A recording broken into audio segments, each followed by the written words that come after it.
먹이러 오신 예수님이라는 제목으로 하나님의 은혜 나누겠습니다. 예수님은 누구신가? 네 번째 시간이에요. 한번 할까요? 오랜만에. 예하. 네, 손 들고 해주세요. 예하. 아, 좋습니다. 혹시 여러분 오병이어 사건 아시나요? 오병이어 사건?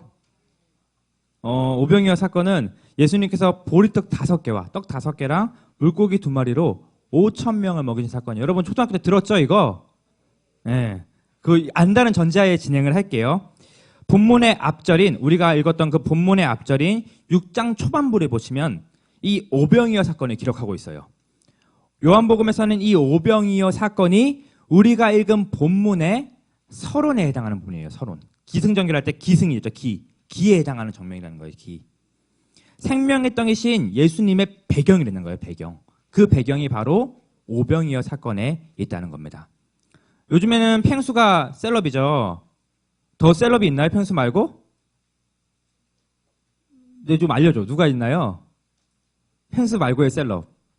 네, 지식이 짧아가지고 펭수밖에 몰라요. 펭수가 요즘 최고의 셀럽이에요. 당시에 예수님이 최고의 셀럽이었어요. 예수님이. 많은 이적과 표적을 보여주셨고요. 수많은 사람들이 예수님께 표적을 구하면서 그분을 따라오고 있었어요. 6장 2절 말씀 함께 봉독하겠습니다. 시작.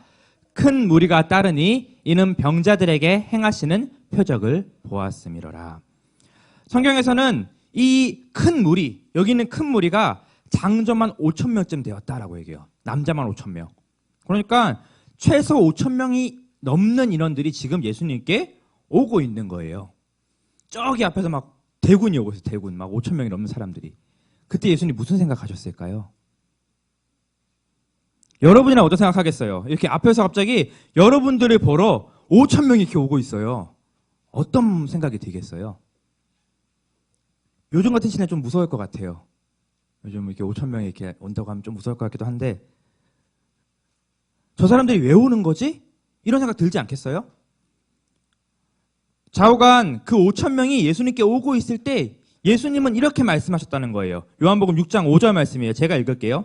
예수께서 눈을 들어 큰 무리가 자기에게로 오는 것을 보시고 빌립에게 이르되 우리가 어디서 떡을 사서 이 사람들을 먹이겠느냐 하시니, 5,000명이 넘는 수많은 사람들이 예수님께 오고 있었어요. 그때 예수님께서 빌립한테 물어보는 거예요. 야, 빌립아, 우리가 어디서 떡을 구해서 저 사람들이 먹일 수 있겠느냐. 지금 예수님께서 빌립에게 묻는 것은 이들을 어떻게 먹일까래요. 먹일까. 예수님이 그 많은 사람들을 보시면서 가장 먼저 고민하셨던 것, 그게 바로 이들을 어떻게 먹일까였다는 거예요. 먹일까. 그 고민의 끝에는 다 이미 알고 있죠. 저와 여러분을 위해서, 온 인류를 위해서 자신의 생명까지도 먹이셨습니다. 여기서 저와 여러분은 알 수 있어요. 예수님은 사람들을 먹이기 위해 이 땅에 오신 분이에요. 먹이기 위해. 먹여 살리기 위해. 무엇보다 그분의 생명으로 사람들을 먹이기 위해, 우리를 먹이기 위해 오셨다는 거예요. 우리 중등부에는 22명의 선생님들이 있어요. 여러분 옆에도 선생님들이 계시죠? 정말 최선을 다해서 여러분들을 사랑하고 여러분들을 위해 기도하고 헌신하는 사람들이에요. 여러분들을 위해서 한 주 내내 각자마다 작자리에서 기도를 해요. 기도의 자리를 찾으시는 분도 있으시고, 연락하고, 여러분 직업대로 연락 받으시잖아요. 그 관심이 있기 때문에 하는 거란 말이에요. 오늘은 9시부터 와서 이 예배를 준비해요. 우리 선생님가 매일 고민하는 게 있는데요. 그것은 여러분들을 어떻게 먹일까요? 어떻게 먹일까? 일단 맛있는 걸 먹여야 여러분들 기분이 좋아지잖아요. 맞나요? 일단 맛있는 걸 먹어야 여러분들이 마음이 열리잖아요. 맛있는 걸 먹어야 교회에 좋은 이미지를 형성할 수 있고 이 교회가 내 집 같은 편안함을 누릴 수 있게 되는 거예요. 여러분 생각해 보세요. 교회에서 수련회 많이 해보셨죠? 뭐 1학년 아이들은 겨우 성경하고 여름 성경하고 많이 해보셨죠? 열심히 집회했어요. 아, 기도 열심히 했어요. 은혜 열심히 충만히 받았어요. 그 다음에 꼭 빠지지 않는 시간이 있어요. 뭘까요? 햄버거 먹는 시간. 야식 타임이죠. 야식 타임. 수련회의 꽃이에요. 꽃. 이 시간이 있어야 우리는 비로소 기도의 응답을 받아요.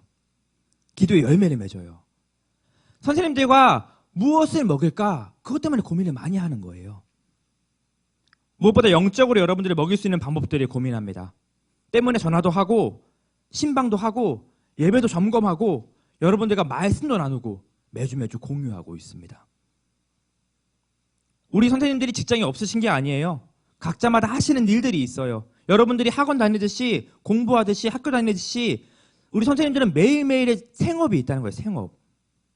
그런데 본인들은 일을 안 다니는 것처럼 다니시지 않는 것처럼 여러분들 사랑하신다는 거예요. 이분들이 왜 이렇게 헌신할까요? 예수님이 그분의 생명으로 우리를 먹이셨다는 그 은혜를 깨달았기 때문입니다. 그분이 직접 생명의 떡으로 오셔서 우리를 살리신 것을 믿기 때문이에요. 그것 때문에 선생님들이 헌신하는 거예요. 힘들어도.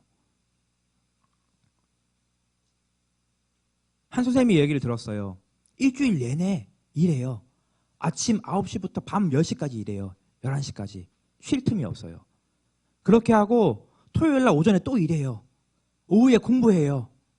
그리고 토요일 밤에 그 먼 지방에서 여기로 올라와요. 그리고 주일날 여러분들 만나는 거예요. 여러분들을 위해서 이렇게 헌신한다는 거죠. 예수님을 알기 때문에. 본문 35절 말씀입니다. 다 같이 읽을게요. 시작. 예수께서 이르시되 나는 생명의 떡이니 내게 오는 자는 결코 줄이지 아니할 터이요 나를 믿는 자는 영원히 목마르지 아니하리라. 아멘. 예수님은 사람들을 먹이기 위해서 직접 생명의 떡이 되셨어요. 그분의 생명으로 우리들을 먹이셨다는 거죠. 이는 단순히 배고파, 밥 줘야 되는데 이 배고픔을 의미하는 게 아니에요. 이걸 먹었다는 게 아니에요. 영적 갈급함, 목마름, 영혼이 채워지지 않는 뭔가 공허함, 그 갈증을 채우셨다라는 거예요. 우리 찬양으로도 고백했잖아요. 내 갈급함 어느 것으로도 채울 수 없네. 주님이 그거 채워주셨다는 거예요. 죄로 물들어서 하나님과의 관계가 완전히 깨어져 버린 사람들을 향한 먹이심입니다. 예수님께서 직접 생명의 떡이 되셔서 저와 여러분의 먹이가 되어주세요. 먹이. 동물들에게 먹이는 게 먹이거든요. 먹이. 국어사전을 보면은 사람이 먹는 건 먹이라고 안 해요. 동물들에게 먹이는 것을 먹이라고 해요. 예수님께서 우리에게 그런 먹이가 되어주셨다는 거예요. 먹이들. 한낱 같은 우리의 인생 때문에, 아주 작은 우리의 인생 때문에 먹이가 되어주셨다는 거죠. 그렇게 저와 여러분을 위해서 그분의 생명을 바치셨어요. 예수님은 큰 무리, 5,000명이 넘는 무리 앞에서 고민하셨어요. 이들을 어떻게 먹일까? 예수님의 최대 관심사는 그 사람들을, 여러분들을 어떻게 먹일까였습니다. 본문에서도 말씀하고 있어요. 33절 말씀 함께 봉독하겠습니다. 시작. 하나님의 떡은 하늘에서 내려 세상에 생명을 주는 것이라. 예수님의 생명으로 먹이셨다라는 거죠. 그 말씀을 들었던 제자들은 이렇게 대답합니다. 34절 말씀 제가 읽을게요. 그들이 이르되 주여 이 떡을 항상 우리에게 주소서. 이렇게 고백했다는 겁니다. 주여 이 떡을 항상 우리에게 주소서. 저와 여러분도 이렇게 대답할 수 있어야 돼요. 예수님, 예수님의 생명으로 나를 먹여주시옵소서. 예수님, 예수님의 사랑으로 나를 채워주시옵소서. 그렇게 매 순간 이 고백을 이어가시는 저와 여러분 되시기를 바랍니다. 그렇게 선포하세요. 지난번에 선포에 대해서 얘기했었죠. 여러분 중에 한 학생이 그 이후에 이런 얘기를 했어요. 1학년 중에 한 아이예요. 전도사님 설교를 듣고 나서 계속 선포했어요. 컴퓨터를 끄고 나서 나 컴퓨터 껐다 선언하고, 밥 먹고 나서 나 밥 먹었다 이렇게 선언했다는 거예요. 시끄럽다고 부모님도 혼이 났대요. 그런데 이 선포를 하면서 부모님도 확실히 각인이 되는 거예요. 그래 이 아이가 컴퓨터를 껐구나. 그래 이 아이가 밥을 먹었구나. 계속해서 여러분들 고백하시라는 거예요. 예수님이 나를 생명으로 먹여주시니 감사합니다. 선포하고, 예수님의 사랑으로 나를 채워주세요. 선포하라는 거예요. 예수님 나를 살리셨다. 선포하라는 거죠. 로마서 10장 10절입니다. 함께 읽겠습니다. PPT가 없네요. 읽겠습니다. 시작. 사람이 마음으로 믿어 의에 이르고 입으로 시인하여 구원에 이르느니라. 아멘. 입으로 고백해야 선포해야 그것이 우리에게 실제가 된다는 말입니다. 그래 예수님이 생명으로 나를 살리셨지. 그래 예수님이 그분이 나를 먹여 살리는 사람이시지 기억하시라는 겁니다. 우리 게임 많이 하죠. 그 게임할 때 캐리라는 표현 아니야? 캐리? 이렇게 막 이렇게 팀에서 팀을 다 이끌어가면 그걸 캐리했다라고 얘기를 해요. 캐리가 이끌다거든요. 이끌다. 한 명이 5명이 한 팀이면 그 5명이 한 팀에서 한 명이 그 5명을 다 먹여 살릴 때 그때 캐리했다라고 얘기해요. 그때 우리 캐리하고 나면 다른 사람들한테 이렇게 얘기해요. 내가 너네들 먹여 살렸다. 내가 우리 팀 먹여 살렸다. 축구에서 한 명이 막 우리 흥민이 형이 이렇게 막 골을 많이 넣었어요. 그러면 흥민이 형이 토트넘 먹여 살린 거잖아요. 그렇게 먹여 살렸다라는 표현을 쓴다는 거죠. 우리 하나님께 동일하게 고백해 보세요. 예수님이 저를 먹여 살리셨습니다. 예수님이 아니면 저는 단 한순간도 살아갈 수 없습니다. 예수님 나를 먹여 살려주시옵소서. 고백하라는 거죠. 그러면 저와 여러분의 인생이 달라집니다. 삶의 이유가 달라져요. 이전에는 나 때문에 그래 내가 나를 지배하고 나를 살아가고 있어라고 고백했던 사람들이 살아가는 목적이 완전히 바뀌는 거예요. 그분이 나를 살리셨기 때문에. 그분이 그분의 생명으로 나를 일으켜 주셨기 때문에 내가 살아가는 거야. 삶의 목적이 바뀐다는 거죠. 여러분, 우리 예수님은 저와 여러분을 먹이러 오신 분이십니다. 그분의 생명으로 저와 여러분을 먹으셨습니다. 그 은혜를 놓치지 않는 저와 여러분 되시기를 주님의 이름으로 축복합니다. 본문을 통해 한 가지 은혜만 더 살펴보고 말씀을 맺겠습니다. 38절, 39절 말씀 함께 봉독하겠습니다. 시작. 내가 하늘에서 내려온 것은 내 뜻을 행하려 함이 아니요 나를 보내신 이의 뜻을 행하려 함이니라. 나를 보내신 이의 뜻은 내게 주신 자 중에 내가 하나도 잃어버리지 아니하고 마지막 날에 다시 살리는 이것이니라. 아멘. 예수님이 생명의 떡으로 이 땅에 오신 것은 하나님의 뜻을 이루기 위함이었습니다. 하나님의 뜻은 이 세상에 하나님의 택하신 사람들을 단 한 사람이라도 잃어버리지 않는 것이 하나님의 뜻이에요. 곧 하나님이 택하신 사람들은 온 세상의 모든 사람들을 말하는 거거든요.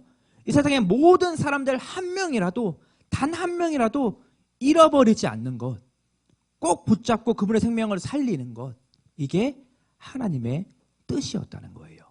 그 뜻을 이루기 위해서 예수님이 생명의 떡으로 오셨습니다. 그렇기 위해서 먼저 그것을 깨달은 사람들 있잖아요. 저와 여러분, 먼저 예수님을 아는 사람들 있잖아요. 이 사람들이 아직 예수님을 알지 못하는 사람들에게 그것을 전하는 것이 필요합니다.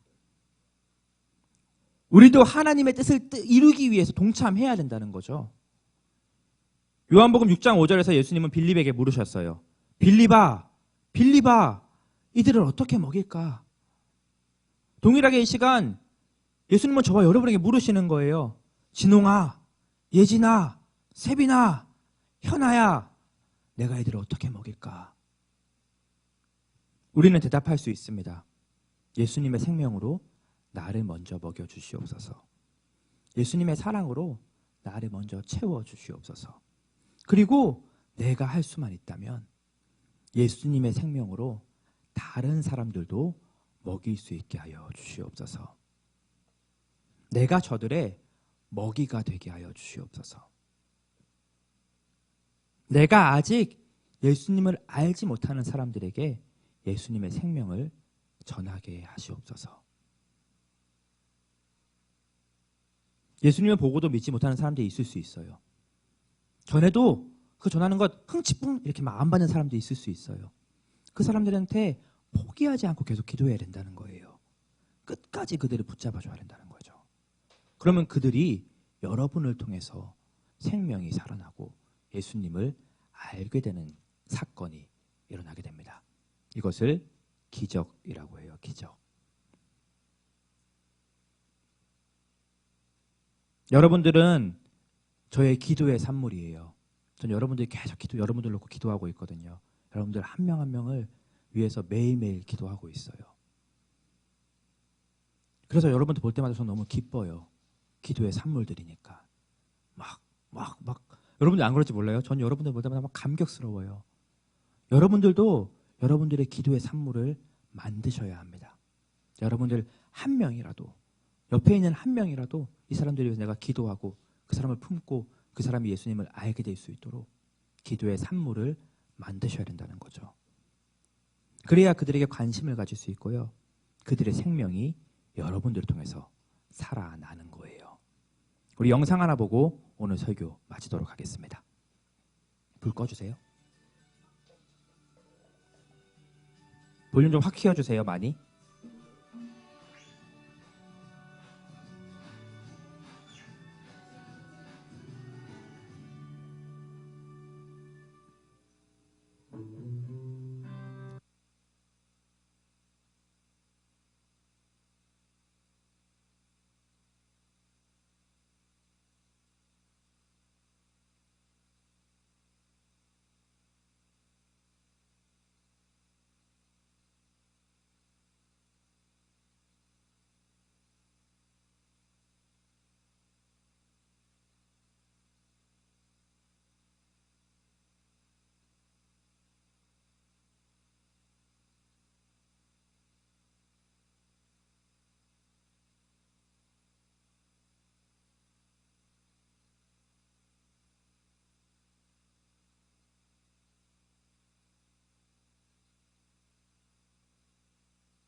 라이프오프에서 하는 생명보듬이 교육의 홍보 영상이에요. 기초 생명교육.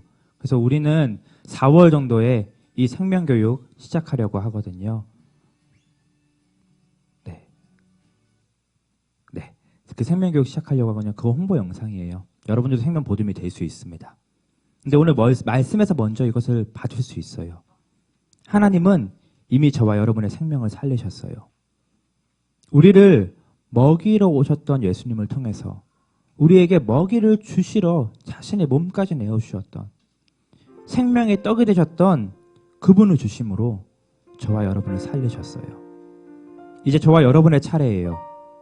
여러분 주위에 죽어가고 있는 영혼들 그대로 놔두실 건가요? 하루하루가 고통스러운 그 사람들, 아직 예수님을 알지 못해서 삶의 진짜 기쁨을 깨닫지 못하는 사람들, 힘겹게 살아가고 있는 그 사람들 그냥 지나칠 건가요? 그들도 이미 예수님께서 그들을 살리셨다는 것을 깨달아야 하지 않을까요? 그렇기 위해서 우리가 그들에게 관심을 가지고 그들을 전도해야 합니다. 예수님을 알지 못하고 살아가고 있는 저 사람들을 향해서 우리가 책임을 느낄 수 있어야 돼요. 괜찮아? 지금 괜찮아? 인생 즐거워? 삶 만족스러워?